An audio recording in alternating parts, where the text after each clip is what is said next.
Hello everyone, English grammar. ये lesson कौन लोग देख सकते हैं? UPSC, CSE, banking, IBPS, SSC, railway, state services और सभी कॉम्पिटिटिव एग्जामिनेशंस जिसमें इंग्लिश लैंग्वेज रिक्वायर्ड होता है।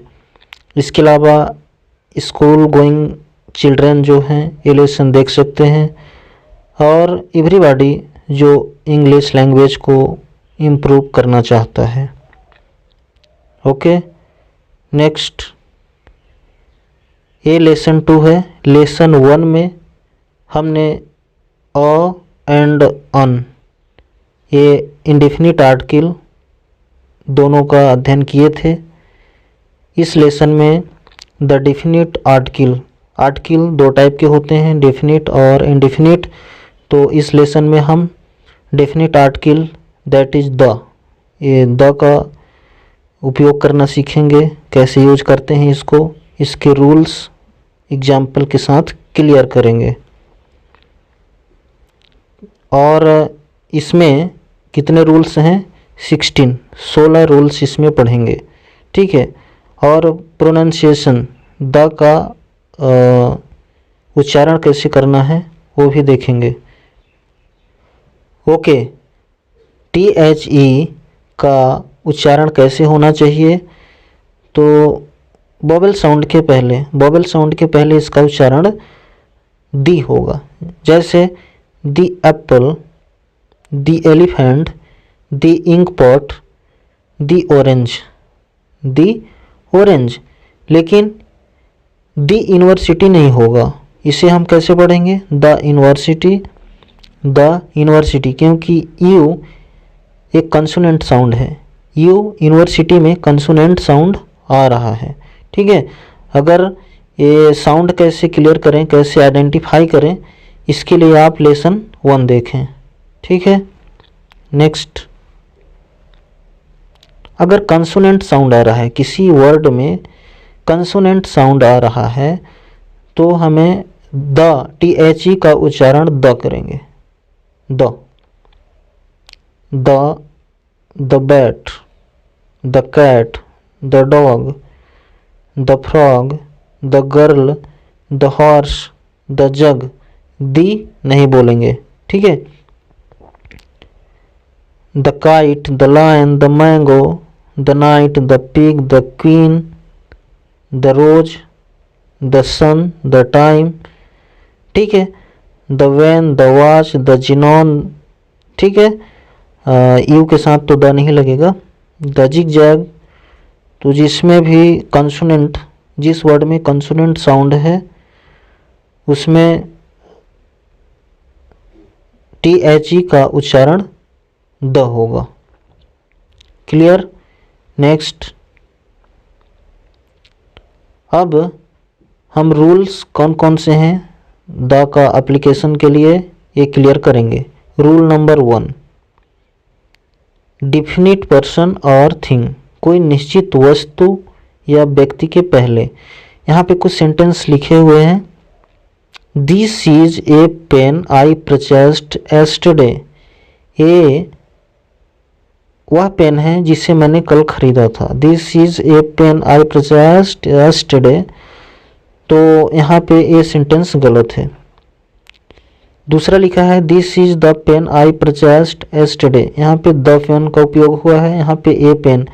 क्योंकि ये जो पेन, आप इस पेन के बारे में जानते हैं, ठीक है। इस पेन को आपने कल खरीदा था, तो ये स्पेसिफिक हो गया, डेफिनिट हो गया, निश्चित हो गया, ठीक है। आप किसी रैंडम पेन के बारे में बात नहीं कर रहे हैं, ठीक है। तो ये डेफिनिट थिंग है, इसलिए ये द पेन का उपयोग होगा, ठीक है। ये सेंटेंस सही है। नंबर 3 में देखें, this is a book my friend purchased on Monday, ये बुक है जिसे मेरे फ्रेंड ने कल खरीदा था, मंडे को खरीदा था, ठीक है। तो ये सेंटेंस गलत है। ये बुक गलत है, क्योंकि ये बुक के बारे में आप जानते हैं, क्योंकि इस बुक को आपके फ्रेंड ने कल खरीदा था। ये बुक डेफिनिट है ना, कंफर्म है, आप इसके बारे में श्योर हैं, क्लियर हैं, जानते हैं, इसलिए नंबर 4 जो सेंटेंस है, this is the book my friend purchased on Monday, ये वह किताब है जिसे मेरे दोस्त ने मंडे को खरीदा था। तो ये सेंटेंस क्लियर है। ठीक, नेक्स्ट, ओके, नंबर 5 सेंटेंस में क्या है, this is a boy who was weeping in the market yesterday, ये वो लड़का है जो कल मार्केट में रो रहा था। सो ये बॉय का उपयोग हुआ है यहाँ पे, तो ये भी गलत है क्योंकि ये बॉय जो है डेफिनिट है, क्योंकि ये कल मार्केट में मिला था और ये रो रहा था, तो ये कंफर्म है, इसलिए दिस इज द बॉय का उपयोग होगा और ये सेंटेंस करेक्ट है। नेक्स्ट, नियम 2, नंबर 2 में क्या है, before common noun, common noun के पहले द का उपयोग होगा अगर वो कॉमन नाउन ये समझी जाए कि वो केवल एक है अथवा अद्वितीय है, मतलब उसके जैसा अब इस वर्ल्ड में कोई नहीं है। ठीक है, जैसे बी लिव ऑन दी अर्थ, हम धरती पे रहते हैं, तो द अर्थ का उपयोग होगा। अब ये हम कंसीडर करते हैं, ये मानते हैं कि धरती की तरह अब कोई प्लैनेट नहीं है यूनिवर्स में, ठीक है, या ब्रह्मांड में, वर्ल्ड में, तो एक यूनिक है यानी अद्वितीय है। क्लियर। नंबर 2 में there are clouds in the sky, in the sky, आकाश एक ही है, यूनिक है, इन द स्काई का उपयोग कर रहे हैं। द सन है सेट, सूर्य अस्त हो गया है, सूर्य अस्त हो गया है, तो द सन को उपयोग कर रहे हैं क्योंकि सन भी यूनिक है, हमारे सोलर सिस्टम में ये सिंगल है, इसके जैसा और सन नहीं है। हालांकि साइंस में हम पढ़ते हैं कि इसी तरह के बहुत सारे सूरज हैं, लेकिन ये हमारे सोलर सिस्टम में सिंगल है, यूनिक है। The Jupiter is the largest planet in our solar system, तो द के पहले जुपिटर के पहले द उपयोग लग रहा है। ठीक है, जुपिटर के पहले हम द का उपयोग कर रहे हैं, क्यों, जुपिटर भी एक यूनिक प्लैनेट है और हमारे सोलर सिस्टम का सबसे बड़ा ग्रह है और ये इसके जैसा अब कोई प्लैनेट नहीं है। तो ये क्लियर हो गई कि अगर कोई चीज़ वस्तु यूनिक है, अद्वितीय है, तो हम उसके पहले द का प्रयोग करेंगे, यानी वो कॉमन नाउन होना चाहिए, प्रॉपर नाउन नहीं होना चाहिए। ठीक है, ध्यान रहे, कॉमन नाउन वो होना चाहिए। ठीक है, नेक्स्ट, नियम 3, रूल्स 3 में क्या है कि हम उस सिंगुलर कॉमन नाउन के पहले द का उपयोग करेंगे जो वो अपने पूरे पूरे क्लास को रिप्रेजेंट करे, यानी वो बताए अपने पूरी किस्म को, अपनी पूरी जाति को। जैसे the Apple is good for health, सेब स्वास्थ्य के लिए अच्छा होता है। तो यहाँ पे एक सेब की बात नहीं हो रही है, यहाँ में पूरे सेब यानी सेब फल के बारे में ही बात कर रहे हैं कि सेब स्वास्थ्य के लिए अच्छा होता है। तो द एप्पल का उपयोग करेंगे। एप्पल एक वॉयल साउंड है, यहाँ पे द एप्पल पढ़ेंगे। ठीक है, the cow is a milk giving animal, तो काउ यहाँ पे एक अपने पूरे क्लास को बता रही है, यानी हम यहाँ पे पूरे काऊ की बात कर रहे हैं कि एक ऐसा एनिमल है, यानी मिल्क देने वाली एनिमल है ना। तो ये वर्ल्ड में जितने भी एनिमल होंगे, जितने भी काऊ होगी वो मिल्क देती है। क्लियर है। नंबर 3 पे देखें, the man is the most intelligent creature on the earth, तो आदमी धरती पे सबसे इंटेलिजेंट क्रिएचर है, प्राणी है। ये सेंटेंस गलत है क्योंकि आप मैन या वुमेन या मैन काइंड के पहले द का उपयोग नहीं कर सकते। हालांकि मैन एक क्लास को रिप्रेजेंट करता है, यानी धरती पे जितना भी मैन होंगे ये सब मैन ही कहलाते हैं, या वुमेन होगी तो वुमेन कहलाता है। मैन काइंड मतलब एक क्लास को रिप्रेजेंट करता है, बट इसके पहले हम द का उपयोग नहीं करेंगे। Clear. Next, number 4, rule number 4 में क्या है, before the names of mountain, yes, पहाड़ों के नाम के पहले नदियों के नाम के पहले सीज समुद्र, महासागर, झील, द्वीप समूह और प्लेटू यानी पठार जो हैं या फिर डिज़र्ट्स हैं, रेगिस्तान। ठीक है, द सहारा डेजर्ट है ना, सहारा रेगिस्तान। द गेंजिस गंगा नदी के लिए, the Himalayas, the Red Sea, the British Isles द्वीप समूह, the Pacific Ocean, the Indian Ocean. तो इनके पहले द का उपयोग होगा। क्लियर। नेक्स्ट अगला नियम क्या है? ओके, यहाँ पे एक फैक्ट क्लियर करना है। The mount Everest is the highest mountain peak in the world. Mountain दुनिया का सबसे बड़ा माउंट एवरेस्ट दुनिया का सबसे बड़ा पर्वत चोटी है। तो यहाँ पे हम सिर्फ माउंट एवरेस्ट की बात कर रहे हैं, सिंगल चोटी पर्वत चोटी की बात कर रहे हैं, तो इसके पहले द का उपयोग नहीं होगा। सिर्फ हम लिखेंगे mount Everest is the highest mountain peak, the नहीं लगेगा, है ना, क्योंकि आप एक पहाड़ पर्वत चोटी के लिए द का उपयोग नहीं करेंगे, सिंगल यानी किसी विशेष। अगर वो पूरे रेंज की बात कर रहे हैं द हिमालयज, तो द का उपयोग करेंगे हम। क्लियर है। नंबर 5, तो नियम 5 में क्या है?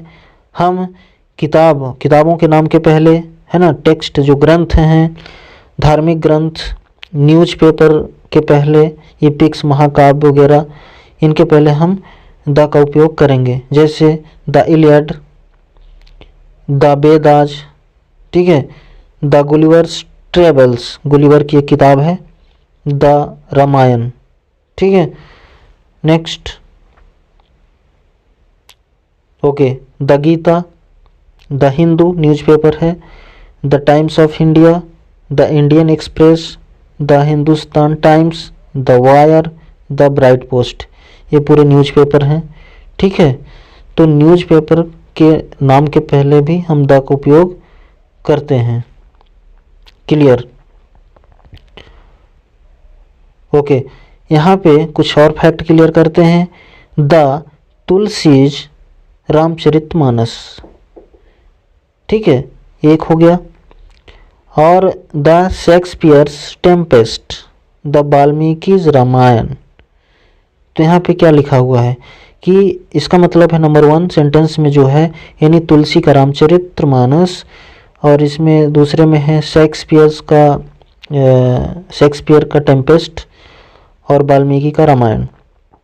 ये इनकी किताब है, इनके राइटर्स का नाम इनके पहले लिखा है। अगर बुक अगर कोई लिखी है, मेंशन है किताब के नाम के पहले, अगर राइटर का नाम है तो उसके पहले द नहीं लगाएंगे। ठीक है, जैसे यहाँ पे तुलसी है तो तुलसी के पहले द का उपयोग नहीं होगा। शेक्सपियर्स के पहले द का उपयोग नहीं होगा। ठीक है, तो ये पूरे राइटर्स हैं, तो राइटर के नाम के पहले द का उपयोग नहीं होगा। ये फैक्ट क्लियर हुआ। ओके, नेक्स्ट रूल 6, तो नियम 6 में क्या है? म्यूजिकल इंस्ट्रूमेंट जो वाद्य यंत्र हैं, जैसे द गिटार, द फ्लूट बांसुरी, द ऑर्केस्ट्रा, द पियानो, तो इसके पहले म्यूजिकल इंस्ट्रूमेंट्स के नाम के पहले भी हम द का उपयोग करते हैं। रूल 6, नियम 7 में क्या है? बिफोर सुपरलेटिव एडजेक्टिव एडवर्ब, है ना, तो सुपरलेटिव एडजेक्टिव के पहले या एडवर्ब के पहले। जैसे which is the highest mountain peak in the world, सबसे ऊंचा पर्वत चोटी कौन सा है दुनिया में? हाईएस्ट, देखो हाईएस्ट एक सुपरलेटिव डिग्री है, इसके पहले द का उपयोग हमने किया है ना, high, higher, highest. The most, the longest, most मतलब मच मोर मोस्ट, है ना, ये सुपरलेटिव डिग्री है।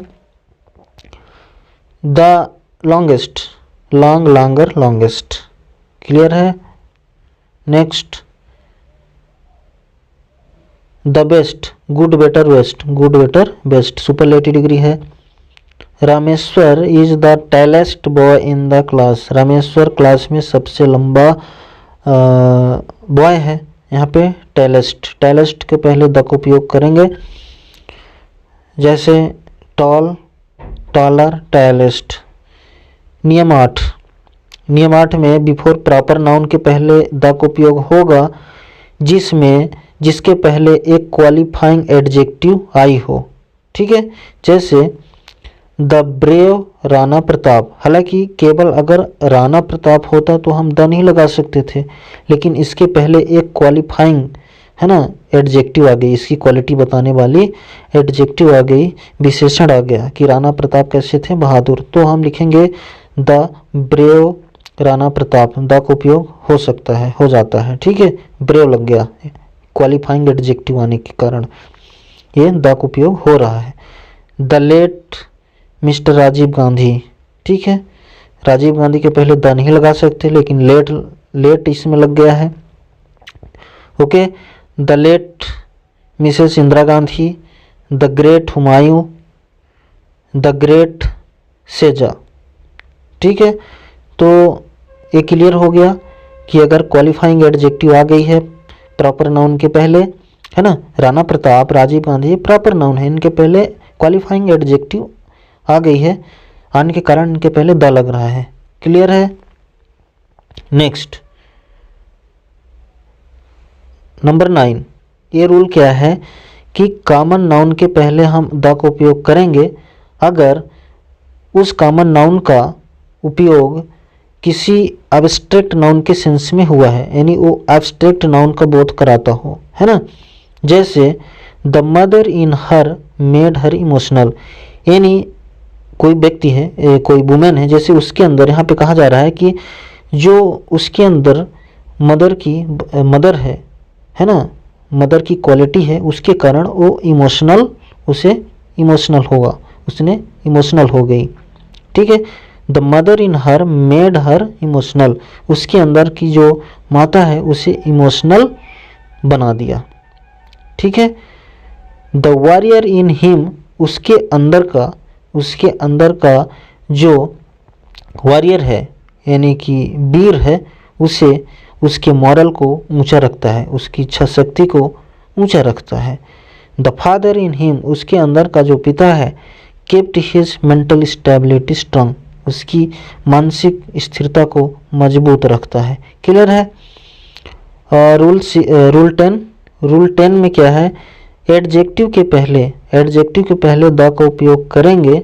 ठीक है, अगर उसका उपयोग किसी कलेक्टिव नाउन की तरह होता हो, before adjective which can be used as collective noun. जैसे एग्जाम्पल से समझें, we should help the blind. Blind एक एडजेक्टिव है, लेकिन यहाँ पे क्या कहा जा रहा है कि हमें दृष्टिहीनों की सहायता करनी चाहिए। तो ब्लाइंड एक पूरे अपने क्लास को रिप्रेजेंट कर रहा है, यानी कलेक्टिव नाउन है, यानी जितने भी ब्लाइंड पीपल होंगे यहाँ पे उनको पूरे को संबोधित कर रहा है ना। तो हम इसलिए द का उपयोग करेंगे। We should help the blind, हमें दृष्टिहीनों की सहायता करनी चाहिए। जैसे नंबर 2 में देखिए, we should help the downtrodden, हमें सताए गए लोगों की सहायता करनी चाहिए। तो यहाँ पे डाउन ट्रोडन का मतलब है जितने भी लोग हैं, है ना, सताए गए लोग, उन सभी को यहाँ पे ये रिप्रेजेंट कर रहा है। क्लियर है। कुछ और एग्जाम्पल देखते हैं। Okay, we should help the underprivileged, हमें वंचितों की सहायता करनी चाहिए। तो यहाँ पे जितने भी लोग होंगे, उन सभी लोगों को ये शब्द रिप्रेजेंट कर रहा है जो अंडर प्रिविलेज्ड हैं, वंचित हैं। उसके पहले हम द का उपयोग कर रहे हैं। क्लियर है। We should help the poor, हमें गरीबों की सहायता करनी चाहिए। ये पुअर यहाँ पे जो एडजेक्टिव है पूरे कलेक्टिव नाउन की तरह काम कर रहा है ना। हमें गरीबों की सहायता करनी चाहिए। अगर इस पुअर का ऐसा उपयोग हो जाए कि Ram is a poor boy, Ram एक गरीब लड़का है, तो वहाँ पे द नहीं लगेगा, है ना, ये लगेगा, ये पुअर बॉय। क्लियर।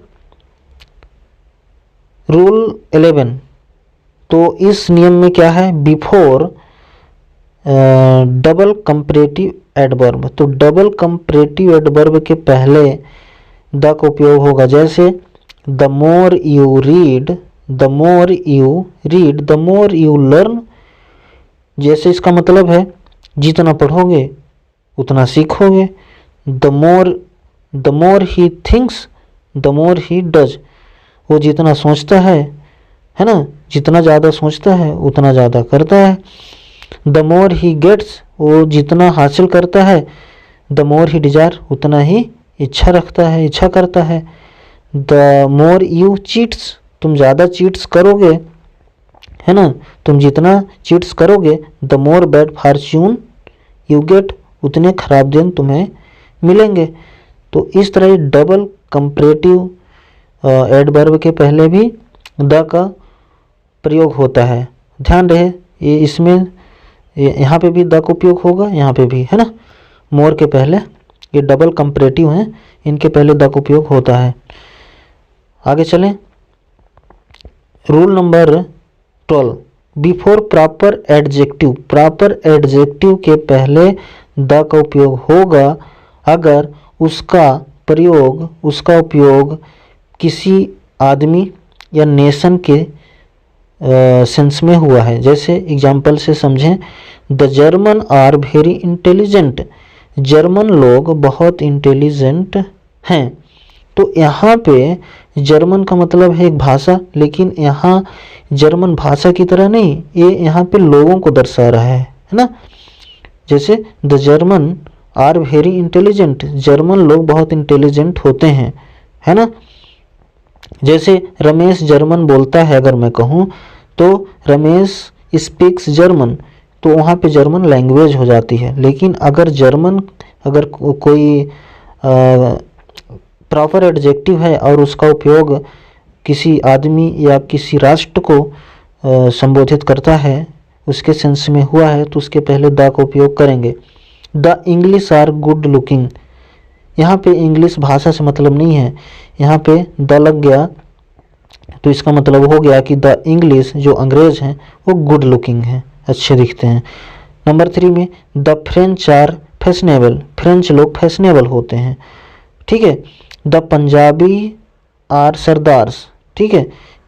तो यहाँ पे हम कह रहे हैं पंजाबी सरदार होते हैं, तो यहाँ पे पंजाबी एक भाषा है ना, पंजाबी जबकि भाषा भी है, लेकिन यहाँ पे पंजाबी का मतलब है, द लगा हुआ है तो लोगों से मतलब है। The Bengali speak very good English, the Bengali यानी बंगाली लोग, है ना, बंगाली एक भाषा भी है, लेकिन यहाँ पे मतलब है द लगा हुआ है, तो इसका मतलब हुआ कि बंगाली लोग बहुत अच्छी इंग्लिश बोलते हैं, very good English. Clear. The Gujarati speak Gujarati language, ठीक है, गुजराती लैंग्वेज। तो इसका मतलब ये हुआ कि गुजराती लोग गुजराती बोलते हैं, तो यहाँ पे गुजराती का मतलब है लोग, और जबकि यहाँ पे जो गुजराती है इसका मतलब है भाषा। क्लियर, ठीक है। इसमें पंजाबी, यहाँ पे आर लगा हुआ है तो इसमें एस लगा लेना, पंजाबीज, है ना। ओके, बंगालीज स्पीक है, इसमें एस नहीं लगा हुआ है तो इसमें एस लग जाएगा, ठीक है। तो उसको आप सिंगुलर एंड प्लूरल में कन्वर्ट कर लेना। ओके,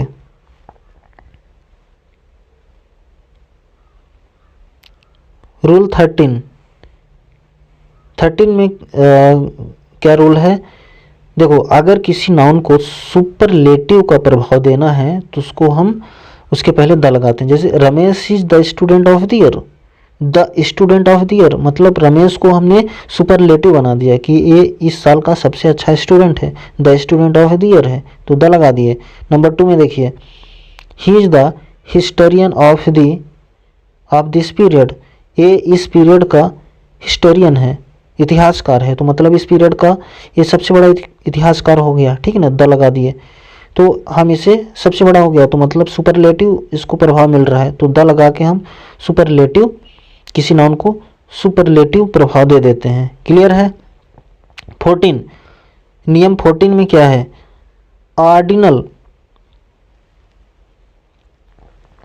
ऑर्डिनल नंबर के पहले, जैसे द 5th 5वां, the 9th of April, the 16th of July, तो ये जो ऑर्डिनल नंबर होते हैं इसके पहले द का उपयोग किया जाता है, ठीक है। यहाँ पे कुछ और फैक्ट क्लियर कर लेते हैं। हेनरी द 8th ये भी सही है, लेकिन ये जो द 5 द 9th लिखा है, द 9 ये गलत है, 6 और 7 गलत है, क्योंकि ये रोमन में लिखा हुआ है, तो रोमन संख्या के पहले हम द का उपयोग नहीं करेंगे। Clear.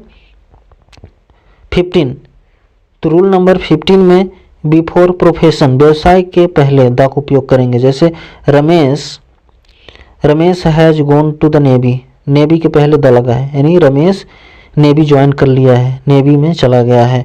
I have joined the bar, है ना, जैसे बार काउंसिल ऑफ इंडिया, तो हमने मंडे को बार ज्वाइन कर लिया, ठीक है, तो द बार का उपयोग करेंगे, बार, है ना, यानी वकील संघ। नंबर 3 में क्या है, I am so interested in the teaching profession, देखो द टीचिंग है नहीं, इसमें टीचिंग क्या है, एक प्रोफेशन है, तो आई एम सो इंटरेस्टेड, मैं बहुत ज़्यादा इंटरेस्टेड हूँ टीचिंग व्यवसाय में। क्लियर है। Gaurav is a member of the bench, न्यायपीठ, गौरव न्यायपीठ का एक सदस्य है, तो यहाँ पे बेंच के पहले द लगा हुआ है। क्लियर है। ओके, नेक्स्ट 16 और ये लास्ट है, before common noun, common noun के पहले अगर वो कॉमन नाउन अपोजिशन में है ना, प्रॉपर नाउन के अपोजिशन में प्रयोग की जाती हो, before a common noun used as apposition to the proper noun. यहाँ पे समझिए, एग्जाम्पल से क्लियर होगा। जैसे भगत सिंह, भगत सिंह एक प्रॉपर नाउन है, ठीक है, लेकिन Bhagat Singh the great patriot, एक महान देशभक्त, तो जब हम भगत सिंह के स्थान पे हम एक महान देशभक्त बोलते हैं, द ग्रेट पैट्रियट, तो द का उपयोग कर देते हैं, ठीक है। यानी यहाँ पे दो शब्द अलग अलग उपयोग होते हैं, जैसे Bhagat Singh the great patriot, मतलब लेकिन रेफरेंट एक ही है, एक ही चीज़ को बताते हैं, शब्द भले अलग अलग हैं लेकिन एक ही चीज़ को बता रहे हैं, भगत सिंह कहें या द ग्रेट पैट्रियट कहें, ठीक है। और जबकि पैट्रियट एक कॉमन नाउन है, तो कॉमन नाउन के पहले हम द का उपयोग करते हैं, ठीक है, अगर वो उसके प्रॉपर नाउन के अपोजिशन में उपयोग हो रहा हो। जैसे दूसरा एग्जांपल से समझिए, Delhi the capital of India, अगर दिल्ली कहें या फिर कैपिटल ऑफ इंडिया भारत की राजधानी कहें, दोनों का मतलब एक ही है, दिल्ली मतलब भारत की राजधानी, द कैपिटल ऑफ इंडिया मतलब भारत की राजधानी दिल्ली ही है, तो एक ही रेफरेंट है, चीज़ एक ही है, शब्द अलग अलग उपयोग हो रहे हैं। तो अगर प्रॉपर नाउन के लिए, ठीक है, प्रॉपर नाउन के लिए कोई कॉमन नाउन यूज हो रही है, मतलब उसके अपोजिशन में, ठीक है, तो हम द का उपयोग करेंगे। क्लियर हो रहा है। नेहरू, अब नेहरू के पहले तो द नहीं लगा सकते, लेकिन नेहरू के स्थान पे ये लिखें the prime minister of India, तो द लग जाएगा, ठीक है। अमित शाह के पहले द नहीं लगा सकते, लेकिन अगर लिखें the home minister of India, तो द उपयोग कर सकते हैं, क्योंकि होम मिनिस्टर एक वो प्रॉपर नाउन का अपोजिशन कॉमन नाउन है, ठीक है। ओके, नंबर 5 में देखिए, अकबर, अकबर के पहले द नहीं लगा सकते, लेकिन द ग्रेट मुगल, है ना, द ग्रेट मुगल, महान मुगल के पहले यहाँ पे द लग जाएगा, है ना, was a liberal monarch. So that's it in this lesson, और स्टे विद अस, आप हमारे साथ बने रहें। Thanks for watching this lesson.